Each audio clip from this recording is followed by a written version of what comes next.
The string quartet's melody floated through the vineyard like a memory half-remembered.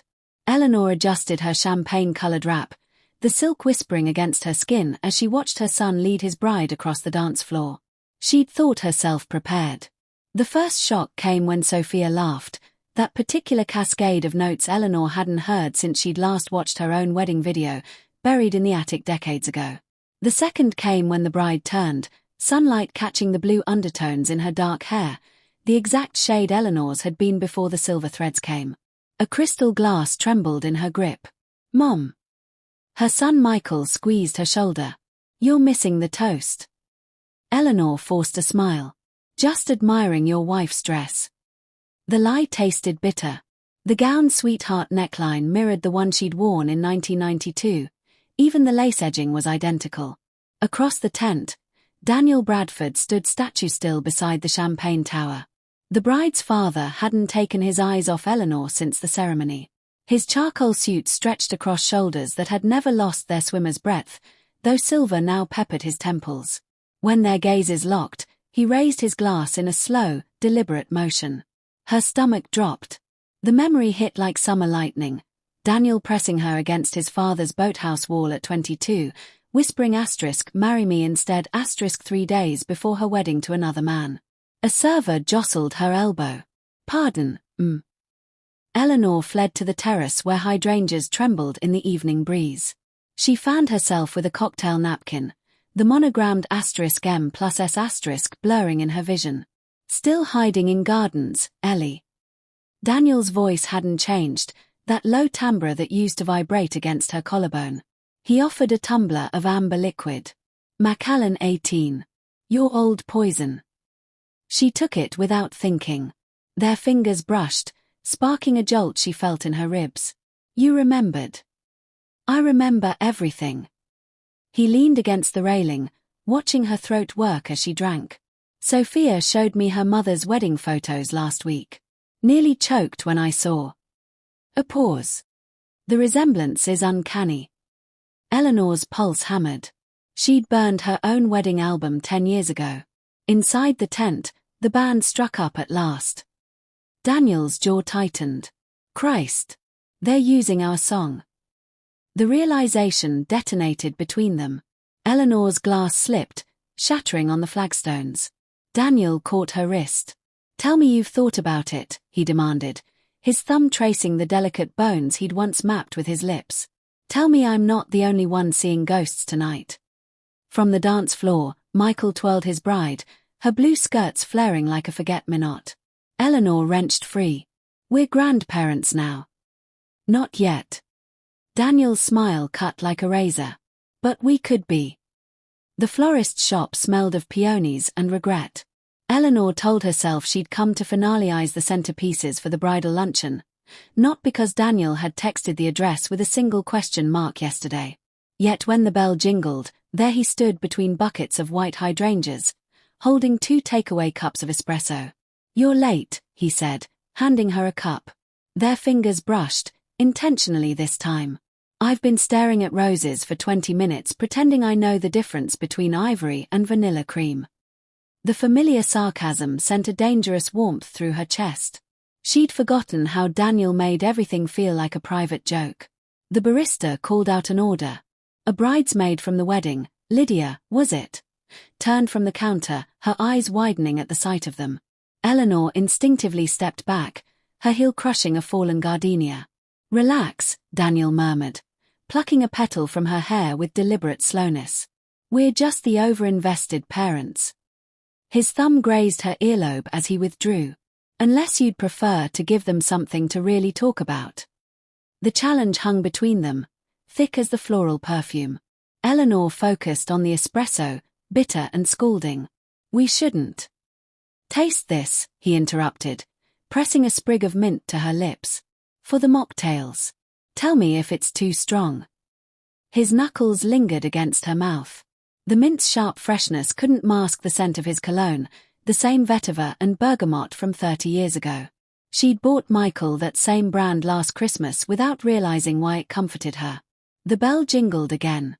Sophia entered in a whirlwind of silk scarves and apologies. "Dad! Mrs. Lauron!" The caterer needed. She froze, gaze darting between them. You're choosing flowers together. Daniel didn't move his hand from Eleanor's back. Your future mother-in-law has exquisite taste. His fingers traced idle circles through her chiffon blouse. We were just debating whether peonies are too fragile for the head table. Sophia's smile faltered. Something flickered in her eyes. Too knowing for a 25-year-old. Mom used to say the same thing. A refrigerator hummed to life in the back room. Eleanor's espresso cup trembled in its saucer. Later, in the parking lot, Daniel cornered her beside a blooming wisteria. She suspects. Of course she suspects, Eleanor hissed. You were practically undressing me with your eyes in there. Daniel crowded her against the car door, his body blocking them from view. And whose fault is that? He pressed a single kiss to the frantic pulse in her wrist. You should have seen your face when I touched you. Still the worst liar I've ever known. The wisteria petals rained down around them as Eleanor grasped his lapels, to push away or pull closer, even she didn't know. His phone buzzed. Sophia's name flashed on the screen with a text. Asterisk, bring Mrs. Laurent to dinner. 7 p.m. we need to talk. Asterisk. Daniel's grin turned feral. Well, Ellie, should we give the children a proper scandal? The restaurant's candlelight did treacherous things to Daniel's profile. Eleanor counted the prongs of her salad fork, 12, 13, 14, as Sophia's question hung in the air between them. You knew each other before, didn't you? Michael chuckled, swirling his Merlot. Mom went to Columbia same time as Mr. Bradford. Small world, huh? Daniel's shoe nudged Eleanor's under the table. Ellie, Mrs. Laurent, was unforgettable. His gaze lingered on her collarbone. Still is. Sophia set down her water glass with deliberate calm. Ice cubes clinked like a warning bell. How well did you know each other, exactly? The air thickened. Eleanor's napkin slipped to the floor. When she bent to retrieve it, Daniel's hand brushed the nape of her neck, a fleeting touch that burned like brandy. Your father, Eleanor said carefully, straightening, helped me with my senior thesis on Keats. Daniel's lips quirked.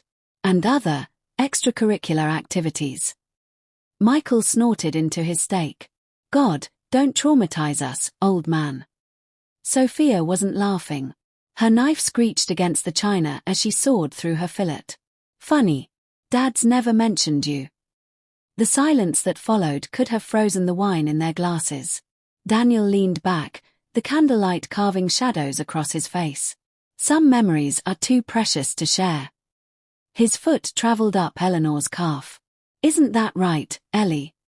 The pet name, their old secret, was a grenade tossed casually onto the table. Eleanor's water glass slipped from her fingers, shattering on the slate floor. I'll get that. Sophia stood abruptly, her chair scraping like a guillotine blade. In the tense quiet that followed, Michael excused himself to take a call. The moment they were alone, Daniel seized Eleanor's wrist. Enough games, he growled. Meet me tonight. She tried to pull away. Are you insane? She knows. Exactly. His thumb stroked her racing pulse. So we might as well be hanged for the sheep as the lamb. Sophia returned with a busboy in tow. Her gaze dropped to their still-clasped hands. Something dark and knowing flashed in her eyes before she forced a smile. Everything okay here? Daniel released Eleanor slowly. Perfect. His smile showed teeth. Just reminding Mrs. Laurent about our thesis deadline. Later, in the ladies' room, Sophia cornered Eleanor at the sinks. Up close, her resemblance to Eleanor's younger self was uncanny. Same arch to the brows, same stubborn set to the jaw. He'll break your heart again, Sophia said softly, applying lipstick with surgical precision. He always does. Eleanor's reflection paled in the mirror. You don't understand. Oh, I do. Sophia snapped her compact shut. That's why I'm giving you this. She pressed a key into Eleanor's palm. Boathouse. Midnight. Decide if 30 years of regret is worth becoming the other woman. The key bit into Eleanor's flesh like a betrayal. Or a promise. Midnight smelled of lake water and old wood. Eleanor stood before the boathouse, Sophia's key burning a hole in her pocket. Moonlight bled through the cracks in the weathered boards, painting silver stripes across the dock. 30 years ago, she'd worn Daniel's Columbia sweatshirt here, the sleeves drowning her wrists as he sketched her profile. The door creaked open before she could knock. Daniel stood silhouetted against the lantern light, shirtless, a bottle of Merlot dangling from his fingers. "Took you long enough." Inside, time had folded in on itself. The same Navajo blanket lay crumpled in the corner. The same dented hurricane lamp cast shadows across the same water-stained floorboards. Even the air tasted familiar, linseed oil and the faint tang of weed from the stash box they'd hidden beneath the third step. Eleanor's heels sank into the ancient rug. "You kept it." "Everything." Daniel pulled a sketchbook from the shelf. Pages fluttered open to reveal a younger Eleanor, laughing in Central Park, sleeping on a library couch, naked by this very lamplight. Her throat tightened. "You bastard." He caught her wrist, pressing it against his bare chest. His heartbeat thundered against her palm. "Feel that. It's never stopped for anyone else." The confession hung between them, fragile as the spider webs glinting in the corners. Eleanor's fingers curled against his skin. "Our children are grown." Daniel's mouth found the sensitive spot below her ear that still made her knees weak. "And we're not dead yet." Outside, an owl called. The lake lapped hungrily at the pilings. Eleanor's dress pulled at her feet like a surrendered flag. After, as they lay tangled in the Navajo blanket, Daniel traced the stretch marks on her hips, new terrain since he'd last mapped her body. "Beautiful," he murmured, as if discovering constellations. A beam of headlights sliced through the window. Eleanor bolted upright. "Someone's here." Daniel didn't move. "Sophia." The realization hit like ice water. Eleanor scrambled for her clothes. "You planned this." "Of course I did." He stretched lazily, the picture of a man who'd already won. She's her mother's daughter, always needs the ugly truth served on a platter. Car doors slammed. Voices carried across the water. Eleanor stared at the man who'd haunted her for 3 decades. The math was simple. 5 steps to the back door, 30 yards to the tree line. She could vanish into the pines before Sophia reached the dock. Daniel's smile dared her to run.